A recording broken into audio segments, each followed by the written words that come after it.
Dear students, welcome to our YouTube channel The Career Hub. आज मैं बिहार सरकार के द्वारा दिया गए एक new vacancy SI and sergeant के बारे में आज बात कर रहा हूँ, जिसमें क्या एज लिमिट होना चाहिए, क्या फ़ी होना चाहिए, क्या होना चाहिए, इन सारे के बारे में मैं बात करूँगा। कब से कब तक फॉर्म रहेगा ये भी बताऊँगा, सारी चीज़ को बताता हूँ। ओके, तो चलिए वीडियो को देखते हैं।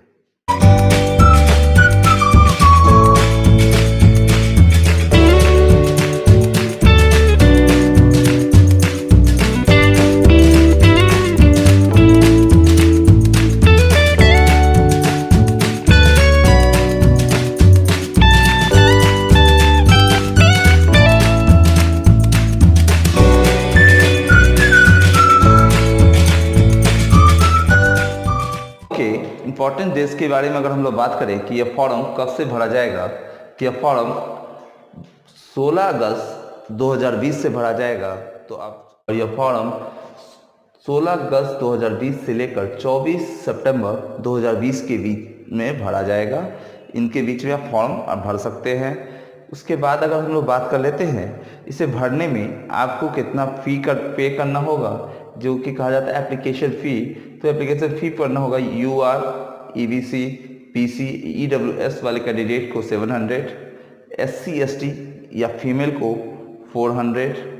और इन लोगों के लिए अगर एज लिमिटेशंस की हम लोग बात करते हैं, तो एज लिमिटेशन जो है वह 1 जनवरी 2020 से मेज़र किया जाएगा कि 1 जनवरी 2020 को आपको मिनिमम एज 20 ईयर्स होना चाहिए। मिनिमम एज कितना होना चाहिए? 20 ईयर्स।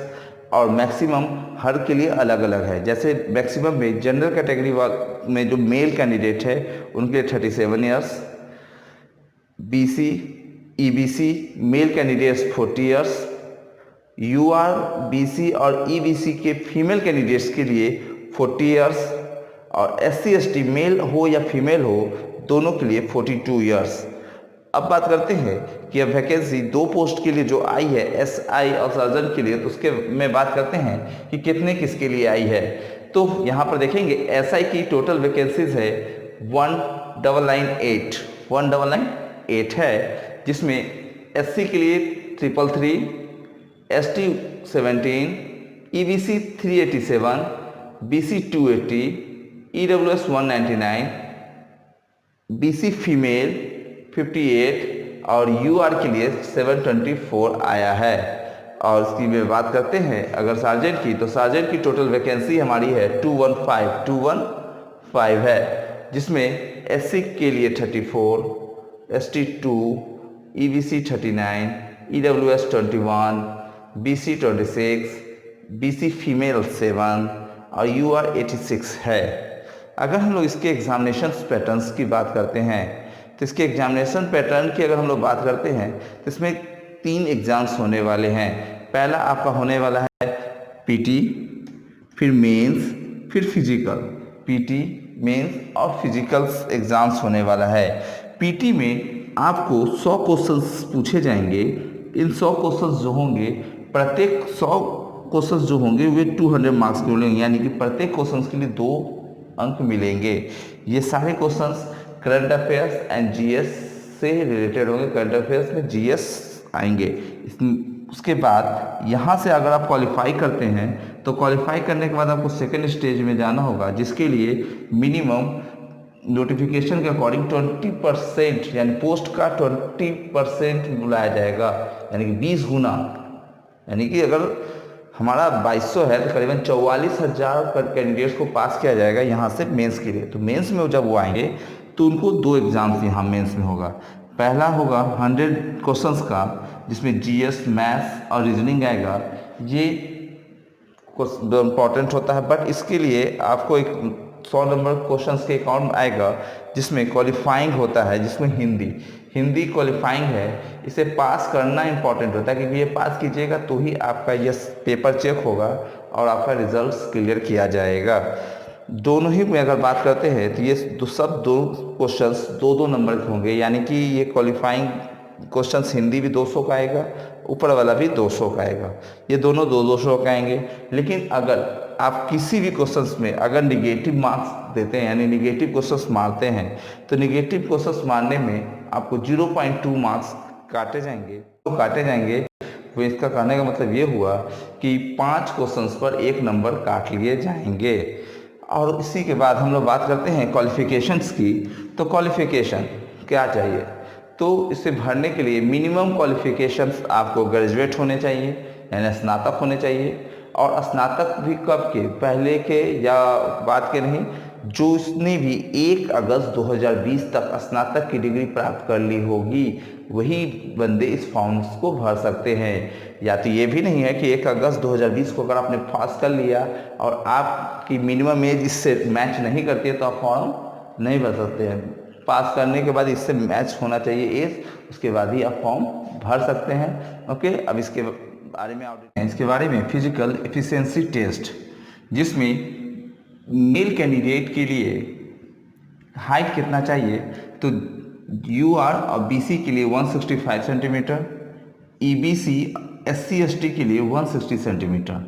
उसी तरह चेस्ट जो होता है वो मेल कैंडिडेट के लिए 81 to 86 centimetre, EBC SC ST के लिए 79 टू 84 सेंटीमीटर। फीमेल कैंडिडेट्स की अगर हम लोग बात करते हैं तो फीमेल कैंडिडेट्स में टोटल जो भी फीमेल कैंडिडेट्स हो, एससी एसटी ओबीसी जनरल किसी भी कैटेगरी से हो, उनको 155 सेंटीमीटर हाइट चाहिए। और उन फीमेल कैंडिडेट्स को मिनिमम वेट 48 केजी होना चाहिए। अब बात कर लेते हैं फिजिकल इंड्योरेंस टेस्ट के बारे में, जिसमें दौड़ यानी कि दौड़, लॉन्ग जंप, हाई जंप, ये सारे के बारे में बात होगा। तो इसमें सबसे पहली बात दौड़ रेस की बात करते हैं, जिसमें हम लोग एसआई के बारे में बात कर रहे हैं। एसआई इसमें कहा गया है 1 माइल जो कंप्लीट करना है, फिर मेल कैंडिडेट को 6 मिनट 30 सेकेंड में और फीमेल कैंडिडेट्स को 1 किलोमीटर 6 मिनट में। उसी तरह हाई जंप को अगर देखते हैं तो high jump male candidate 4 feet करेगा, female 3 feet. Long jump male 12 feet, female 9 feet. गोला फेंक की अगर हम लोग बात करते हैं तो 16 पाउंड का गोला लेकर 16 फीट फेंकना है मेल कैंडिडेट को। फीमेल की अगर बात करते हैं तो 12 पाउंड का गोला लेकर उससे कितने फीट फेंकना है, 10 फीट फेंकना है।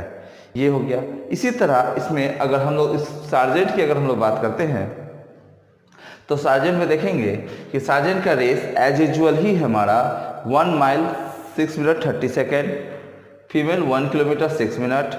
High jump 4 feet 6 minute male, female 3 feet. Long jump 15 feet, female 9 feet. गोला फेंक 16 पाउंड्स 20 फीट, यानी 16 पाउंड का लेकर गोला 20 फीट फेंकना है। यहाँ पर फीमेल के लिए 12 पाउंड का गोला लेकर 10 फीट फेंकना है। क्लियर। बट नोटिफिकेशंस के अनुसार हमें कुछ मिनिमम क्वालिफाइंग मार्क्स बताया गया है, जिसके अकॉर्डिंग उतना लाने के बाद ही हम लोग क्वालिफाई कर सकते हैं। एससी एसटी या फीमेल के लिए 32%, ईबीसी के लिए 34%, बीसी के लिए 36.5% और यूआर के लिए 40%। नोटिफिकेशन के अनुसार से ये पूरी जानकारी आपको दे दी गई है। ये पूरी जानकारी आपके इस पूरे नोटिफिकेशंस में ये दिया गया है। अब हमारे इंस्टीट्यूट के निर्देशक या कहें डायरेक्टर, उन्होंने तय किया है कि एसआई का एक ऑनलाइन या ऑफलाइन बैच चलाया जाए, जिसमें आप लोग भाग ले सकते हैं।